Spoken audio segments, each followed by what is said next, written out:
Bible कहती है जब एस्तर को मालूम हुआ कि सारी जाति नष्ट हो जाएगी तो मोर्दके ने कहा एस्तर जा और राजा के सामने जाके अपने यहूदी जाति को बचा। उसने पता क्या किया? उसने कहा मैं जा नहीं सकती, मैं 30 दिन से राजा के पास बुलाई नहीं गई हूं।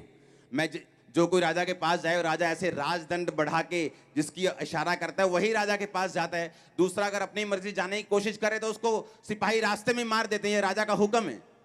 उसने कहा मैं नहीं जा सकती। उसने कहा, मुर्दके ने जगाया, उसने कहा तुझे फुल हार्ट के साथ लड़ना होगा।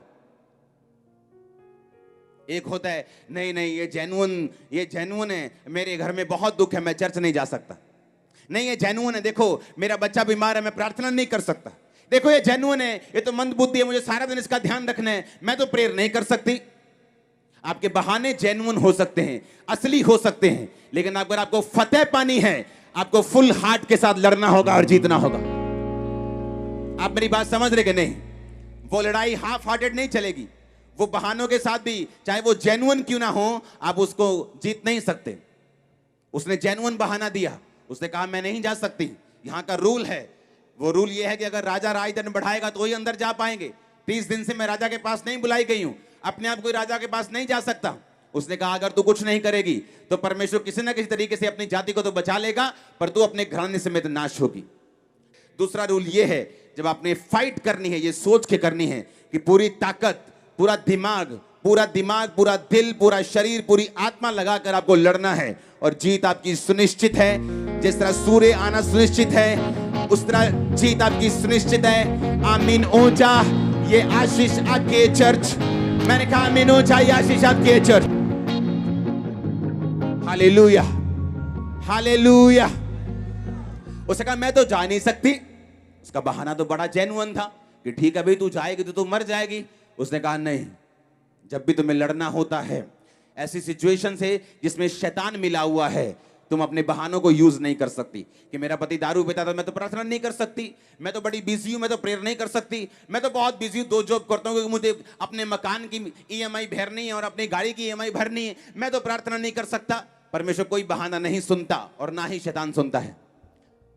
वो कोई दया नहीं करता जब वो नाश करने पे आता है। वो अच्छे भलों को ज्यादा नाश करता है शैतान।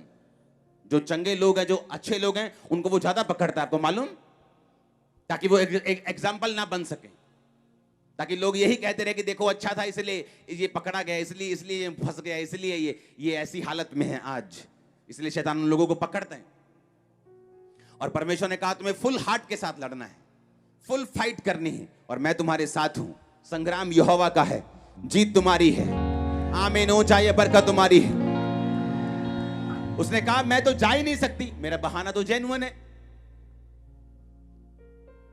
मेरे बच्चे तो नशा करते हैं, मैं घर में अगर आंखें बंद करके प्रेयर करूंगी सिलेंडर बेच देंगे, तो बेचने दो, कोई बात नहीं, एक बार बेच लेंगे। लकड़ी चलाओ, काम चलाओ, प्रार्थना करो, वापिस आएगा सिलेंडर और आएगा इलेक्ट्रॉनिक, उसके बाद फिर बड़े वाला आएगा। आमीन। प्रॉब्लम यह है जब हम करते हैं कि हमें लड़ना है, हमें ऐसा लगता है कि सब सिचुएशन सही हो जाएं तब हम लड़ेंगे। वो लड़ाई नहीं। जो कुछ परमेश्वर ने अपने पास आपके लिए रखा है, आपको फाइट करके उससे लेना है। वो फाइट अपने सर्कमस्टेंसेस से, वो शैतान से और परमेश्वर से भी। Hallelujah, hallelujah. तो हाफ हार्टेड होके आप नहीं जीत सकते। आपको सारे बहानों को साइड पे रखना है, सारे जेन्युइन बहानों को भी साइड पे रखना है, और आपको मालूम होगा कि वचन सच्चा है। आमीन। वो रियल है। हमारी फीलिंग्स बदल सकती हैं,